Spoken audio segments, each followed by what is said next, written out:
Selalu dizolimi rekan kerja hingga dibuat tidak kerasan.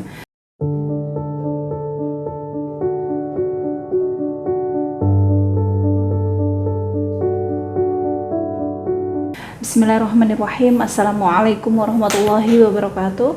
Alhamdulillah, senang sekali bisa bertemu kembali dengan teman-teman, saudaraku sholih-sholihah semuanya yang dirahmati Allah Subhanahu wa Ta'ala, di channel YouTube Mbak Nur Pakar Kesuksesan. Karena kesuksesan bukan hanya sekedar seberapa kaya kamu, tapi semampu apa kamu membebaskan dirimu dari beban yang selama ini menggelayuti pundakmu. Teman-teman, saudaraku semuanya, apa kabar? Semoga senantiasa diberikan kesehatan ya. Dan saya doakan semoga kamu diberikan segala bentuk kemudahan, kesuksesan, kekayaan, kemuliaan, dan kesehatan dari Allah Subhanahu wa Ta'ala. Amin, amin, Allahumma amin.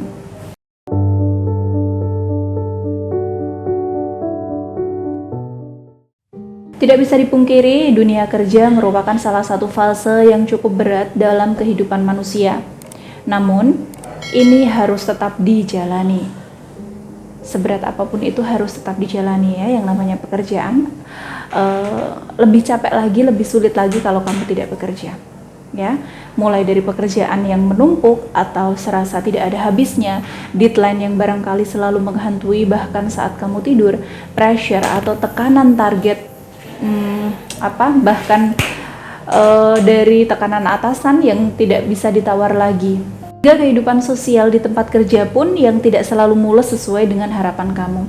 Saya jadi teringat dengan apa yang pernah dikatakan oleh salah satu senior saya waktu saya masih bekerja di salah satu perusahaan nasional. Beliau mengatakan, di dunia kerja itu tidak ada teman, mereka semua rival atau sainganmu. Jadi bekerjalah sesuai waktu, pagi absen dan pulanglah tepat waktu. Tidak perlu bergaul dengan teman sekantormu di luar pekerjaan atau di luar kantor, begitu katanya. Jadi petuah itu disampaikan ke saya saat itu, dan waktu itu saya hanya menganggapnya angin lalu semata karena menurut saya hanya gurauan. Ternyata tidak, hal itu benar terjadi.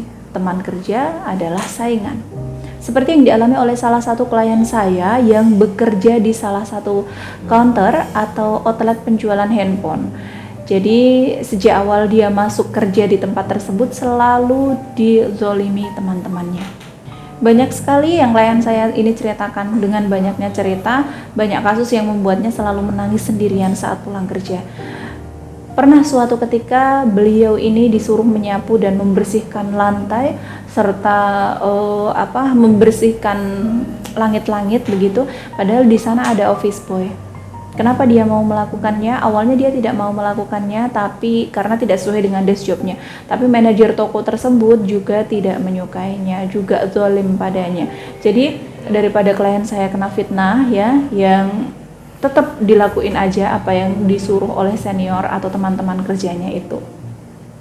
Pernah juga konsumen yang harusnya beli ke klien saya ini, ke beliau, tapi diserobot oleh temannya.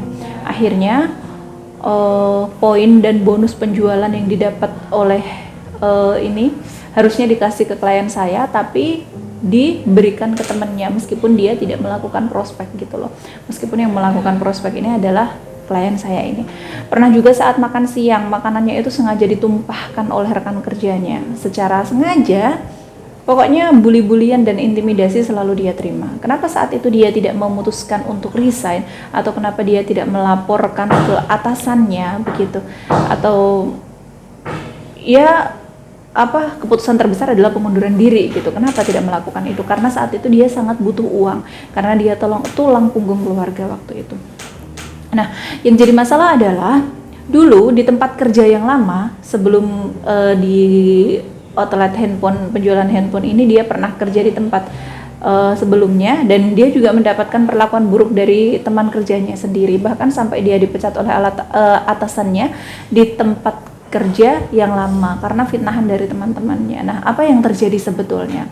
Setelah beliau konsultasi ke saya, ternyata ada energi negatif yang membuat dia dijauhi orang lain, yang membuat dia merasa tidak layak diperlakukan selayaknya manusia. Jadi banyak orang yang menganggap dia tidak layak kayak dimanusiakan gitu. Apa itu? Ini akibatnya karena kiriman santet. Saya tidak tahu nama santetnya apa. Yang jelas klien saya ini bercerita kalau dulu dia pernah menolak pinangan seorang pria, dan setelah itu dia merasa hidupnya sial terus, kehidupannya tidak pernah bahagia. Rezekinya pun jadi susah banget sepertinya. Nah, kemudian saya sarankan beliau untuk rutin wirid zikir menggunakan tasbih ar-ruqyah. Supaya apa? Supaya beliau melakukan ruqyah mandiri. Dan energi-energi atau kekuatan-kekuatan negatif dari luar, entah itu kiriman sihir atau kiriman santet, itu bersih dulu dari tubuhnya, hilang dulu dari tubuhnya. Masya Allah, tabarakallah, sekitar 2 bulanan setelah beliau habis konsultasi ke saya, kemudian rutin menggunakan tasbih ar-ruqyah, beliau menemui saya lagi, energinya udah bersih dan aura welas asihnya itu terlihat. Hubungannya dengan teman-teman di tempat kerjanya pun membaik, manajernya juga udah manajer di toko tersebut juga udah nggak semena-mena lagi sama dia.